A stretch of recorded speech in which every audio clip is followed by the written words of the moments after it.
J'ai parlé de la lutte multiforme contre le mal, évoquant précisément ces symptômes.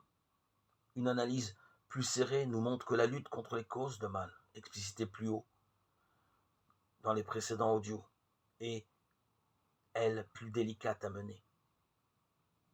Quant à lutter contre les circonstances induisant l'expérience du mal en l'homme et en l'humanité, nous sommes souvent devant un abîme.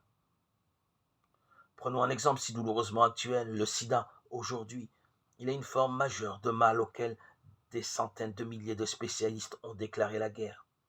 Et c'est heureux, quelles que soient les interprétations moralistes ou apocalyptiques que certains ne sont pas gênés de donner à ce gigantesque fléau. On lutte présentement avec acharnement contre les symptômes du sida, tentant de faire reculer ou disparaître leur apparition. On lutte également contre la cause du sida, un ou plusieurs virus. Et c'est déjà plus difficile, même si de sérieux espoirs se profilent pour les années à venir. Mais les circonstances favorisant la transmission du virus demeurent un abîme face aux tentatives diverses de protection employées.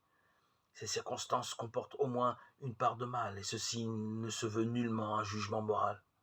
Même les erreurs d'injection médicale ou de transfusion sanguine sont au moins partiellement un mal, sans que cela se fasse intervenir la responsabilité morale des personnes concernées.